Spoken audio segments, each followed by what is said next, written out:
कल ईद है, अब कपड़ा खरीदूंगा और सिलाऊंगा तो टाइम लगेगा। आज चांद हो गया, कल ईद है, चलो रेडीमेड पंजाबी खरीद लेता हूं। कलिया चक्के मार्केट में गया और एक रेडीमेड पंजाबी खरीदता है। उस पंजाबी की कीमत है 500 रुपए। उसके पास पैसे हैं 490 रुपए, लेकिन उसको 10 रुपए कहीं मिल गए।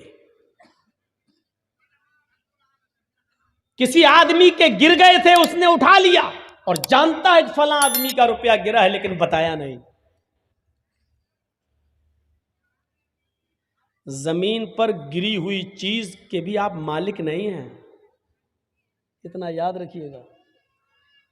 अगर जमीन पर गिरी हुई कोई चीज आप को दिख जाए तो शरीयत का मसला यह है कि देख लिया, गुजर जाओ, उठाना नहीं। और अगर उठा लिया तो अब आपकी जिम्मेदारी है कि 1 साल तक उस चीज का आप ऐलान करेंगे, अनाउंसमेंट करेंगे कि अगर किसी की कोई चीज गिर गई है तो वो हमसे राब्ता कायम करे। कितने दिनों तक? 1 साल तक।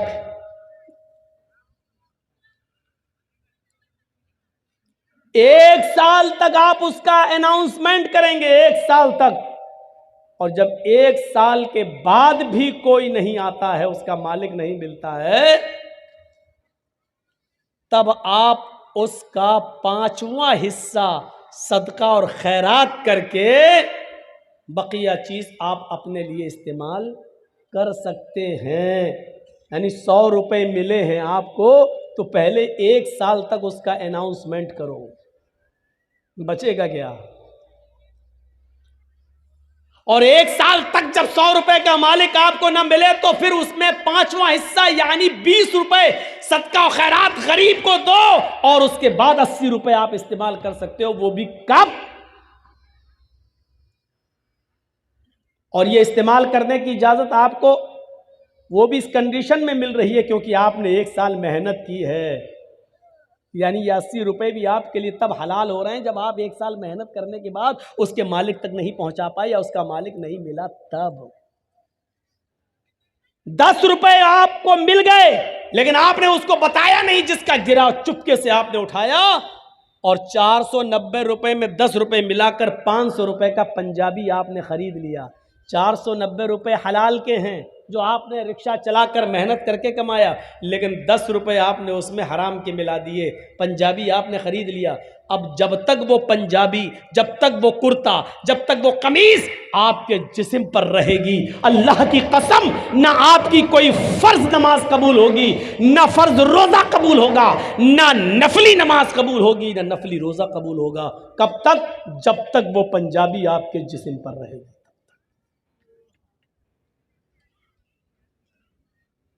अब सोचिएगा, 490 हलाल के हैं, 10 ही उसमें मिलाए थे हमने, तो वो कमीज हमारे लिए हराम हो गई। और कलिया चक के चौराहे पर, चौरंगी पर खड़े होकर जो लॉटरी के टिकट बिकते हैं, वो एक टिकट खरीद लीजिए और अचानक धूल में लाठी लग जाए और 1 लाख, 2 लाख, 5 लाख, 10 लाख रुपए आपको मिल जाएं।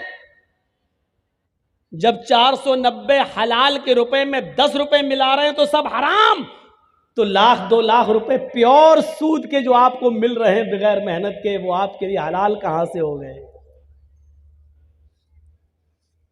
और एक मामले में आपका सुल्तानगंज भी बदनाम है, कलिया चक भी बदनाम है, मौजमपुर भी बदनाम है, लखीपुर भी बदनाम है, और इस इलाके के अक्सर गांव बदनाम है, चाहे वो बस्टम नगर हो या 16 माइल, सब बदनाम है। क्या हो?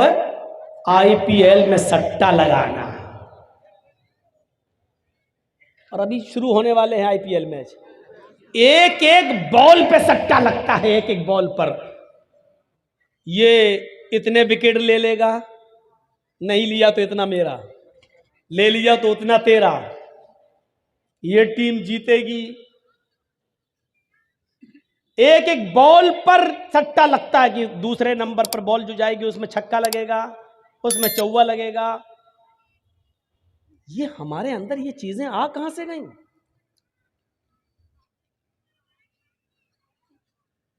ये तो प्योर हमने लगाया 1,000 रुपया, या तो इधर गया या इधर आया। लेकिन तसव्वुर कीजिए, इस्लाम ये कहता है कि अगर आपने किसी को 100 रुपए दिए बतौर कर्ज, बतौर उधार, ये कहकर दिया कि आप 100 रुपए ले लीजिए, आपको जरूरत है, लेकिन 1 महीने के बाद जब आप वापस करेंगे मुझे तो हम आपसे 110 रुपए लेंगे, हम आपसे 110 रुपए लेंगे, और आपने 1 महीने के बाद 110 रुपए उससे ले लिए,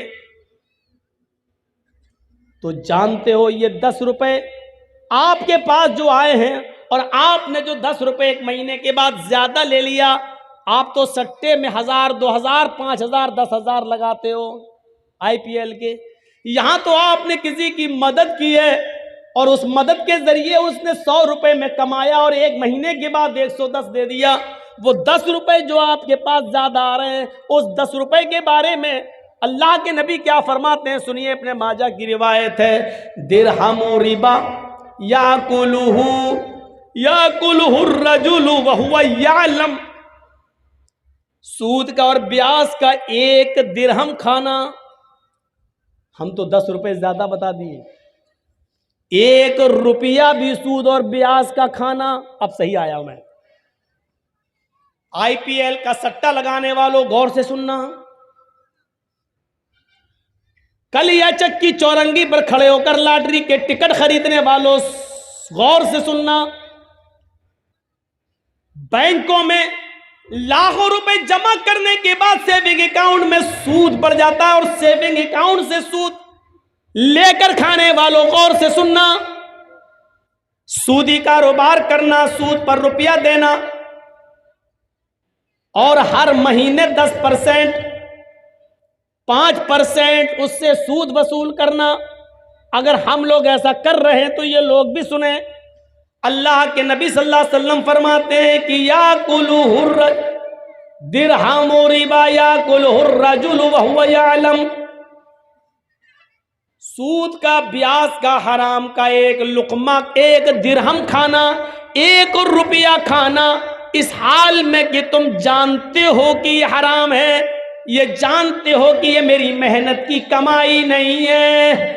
अशद्दु मिन सित्तिन व सलासीना ज़नियतन, 36 मर्तबा जिना करने से भी ज्यादा सख्त है। कैसा लग रहा है? सूद और ब्याज का 1 रुपया खाना, जिसके बारे में अल्लाह के नबी फरमाते हैं कि 36 मर्तबा जिना करना। ओह, जिना, जिस काम को हम सबसे ज्यादा गंदा समझते हैं, किसी की माँ, बहन, बेटी के साथ हम जिना करें, और 1 बार नहीं 36 बार जिना करना। अल्लाह के नबी फरमाते हैं 36 बार, 36 मर्तबा जिना करने से भी बड़ा और सख्त है ये काम, यानी सूद का और ब्याज का 1 रुपया खाना। और बुलाओ मौलाना जर्जीस को, इससे तो अच्छे हमारे यहाँ के मौलवी है, कम से कम ये सब तो नहीं बोलते। सब बोलते हैं, बोलने का अंदाज अलग अलग होता है। ये अलग बात है कि आप अपने इलाके के उलमा की बात एक कान से सुनते हैं, दूसरे कान से उड़ा देते हैं। क्यों? घर की मुर्गी दाल बराबर।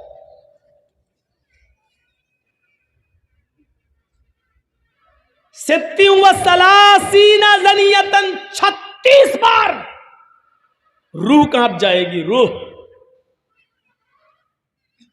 कहां हैं हम? एक हदीस के अंदर तो यहां तक अल्लाह के नबी सल्लल्लाहु अलैहि वसल्लम ने फरमाया, अर्रिबा इस्नान व सबऊना बाबन, ऐसरुहा अय्यन के हर रजुलु उम्महू। सूद के, ब्याज के, हराम माल खाने के 72 दरवाजे हैं। स्नान 2, सबून 70, 70 और 2 कितने हो गए? 72। अल्लाह के नबी क्या कहते हैं? और रिबा इस्नान व सबऊन बाबन, सूद के और ब्याज खाने के 72 गेट हैं, 72 दरवाजे हैं, 72 गेट्स। देयर आर 72 गेट्स, 72 दरवाजे हैं सूद और ब्याज के। उसमें सबसे छोटा और हल्का दरवाजा बता रहे हैं अल्लाह के नबी 71, और इससे बड़े बड़े हैं, लेकिन सबसे हल्का दरवाजा क्या है? सबसे हल्का गेट क्या है? सबसे करीब का दरवाजा क्या है? आइसरुहा आयन के हर रजुलुम्महु, सबसे करीब दरवाजा सूद और ब्याज का 72 दरवाजों में यह है कि एक आदमी अपनी सगी मां के साथ निकाह कर ले। सगी मां के साथ निकाह हो जाएगा? मौलाना जर्जी साहब एक लड़के का निकाह पढ़ा रहे हैं, लड़का अपनी मां के साथ निकाह कर रहा है। जर्जी साहब 1,00,000 मरतबा भी पढ़े, या अय्युहल्लज़ीना आमनू तक़ुल्लाह हक़्क़ तुक़ातिही वला तमूतुन्ना इल्ला व अंतुम मुस्लिमून, या अय्युहन्नासु तक़ू रब्बकुमुल्लज़ी ख़लक़कुम मिन नफ़्सिन वाहिदा व ख़लक़ मिनहा ज़ौजहा व बस्स मिनहुमा रिजालन कसीरन व निसाअ। 1,00,000 मरतबा भी कुरान की आयतें पढ़ जाएं, लेकिन इसके बावजूद वो निकाह नहीं होगा, क्योंकि मां लड़के पर हलाल नहीं हो सकती है। अब वो सोच रहा है कि मेरा निकाह हो गया, और रात में वो अपनी मां के साथ हम बिस्तरी करता है, मिलता है, ये सोच करके मेरा तो निकाह हुआ मां के साथ। तो क्या निकाह और निकाह के कलमात पढ़ने के बावजूद, ये कुरान की आयतें पढ़ने के बावजूद, क्या उसकी मां उसके लिए जायज हो जाएगी? नहीं। अगर वो हम बिस्तरी करता है तो ये जिना ही माना जाएगा और हरामकारी मानी जाएगी। तो अल्लाह के नबी कहते हैं कि 1,00,000 बार कुरान पढ़कर निकाह पढ़ा देने के बावजूद मां हराम ही रहेगी। आई सरुहा आयन के हर रजुलुम्महु, कि मां के साथ कोई आदमी निकाह करे लेकिन वो निकाह के बावजूद भी हरामकारी करता है। इसी तरीके से सूद और ब्याज के माल पर चाहे कितनी दुआएं पढ़ के खाओ, बिस्मिल्लाह, तो बिस्मिल्लाह कहने से हलाल नहीं हो जाएगा। सूद और ब्याज बिल्कुल सूअर के गोश्त की तरह होता है। आप लाख कहिए बिस्मिल्लाह अल्लाहु अकबर, लेकिन सूअर हलाल नहीं होगा, कुत्ता हलाल नहीं होगा। सूद और ब्याज की रकम पर कितने ही दुआएं पढ़ डालो, हलाल नहीं होगा। माँ के साथ निकाह करते वक्त कितनी ही आयतें पढ़ डालो, लेकिन माँ लड़के पर हलाल नहीं होगी। इतनी क्लियर बात हो गई।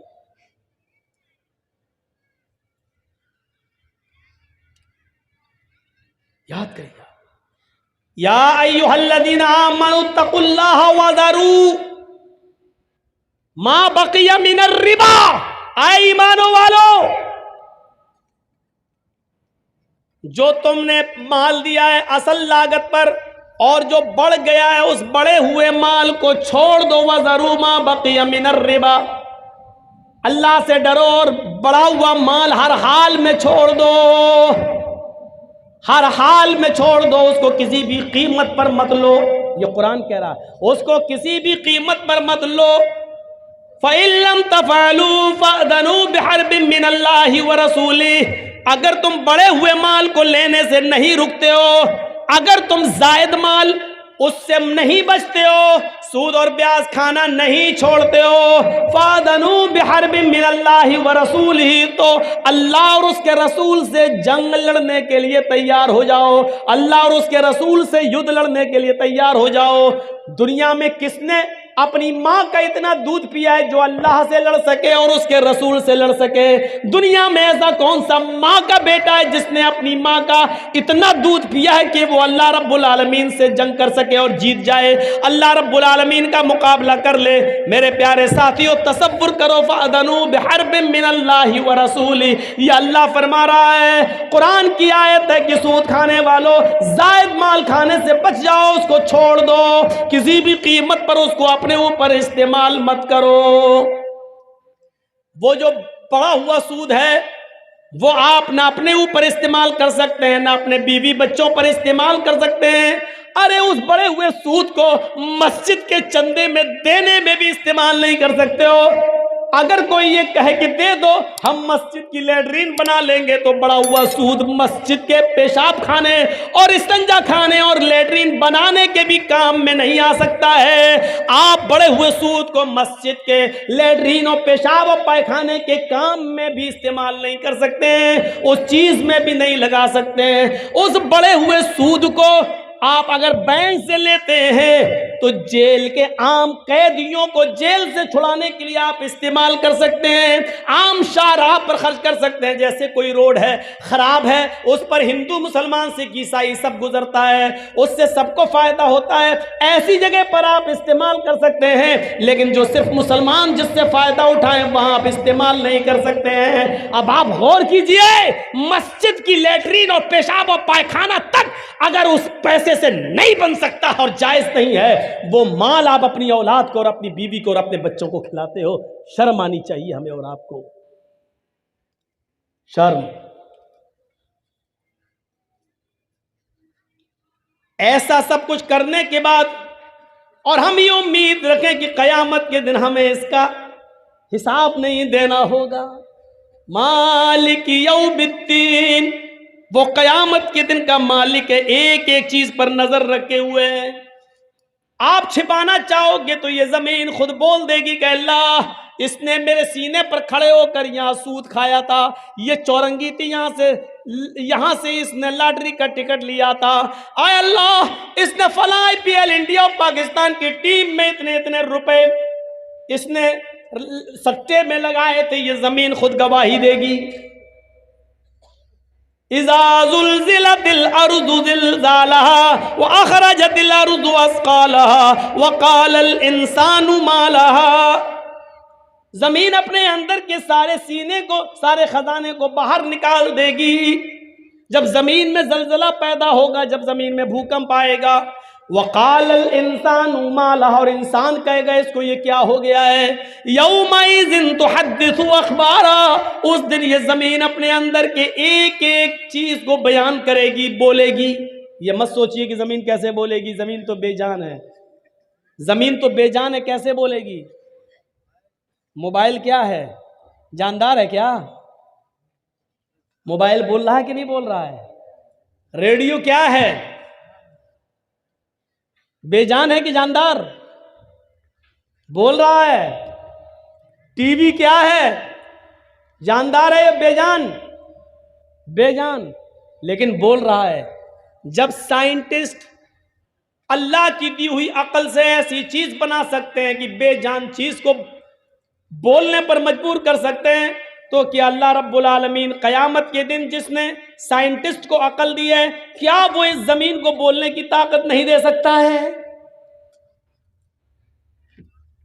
आज बेजान चीजें बोल रही हैं। बंदूक में कारतूस लगा और छोड़ो तो आज उसकी भी आवाज निकल रही है, बेजान चीज बोल रही है। और ये सब चीजें जमीन से पैदा हुई हैं, लकड़ी, लोहा, तांबा, इन्हीं को प्लास्टिक, इन्हीं को तोड़ मरोड़ कर टीवी बना दी गई, इन्हीं को तोड़ मरोड़ कर रेडियो बना दिया गया, इन्हीं को तोड़ मरोड़ कर मोबाइल बना दिया गया है। जब जमीन से पैदा होने वाली इन चीजों को बोलने पर मजबूर किया गया तो जमीन क्यों नहीं बोलेगी? यौमइज़िन तुहद्दिसु अख़बारहा, जमीन अपने अंदर के सारे एक एक करके सारी खबरों को बयान करेगी। ये सूरत हाल आज हमारी हो गई है। हम सट्टे लगा रहे हैं, हम सूद और ब्याज खा रहे हैं,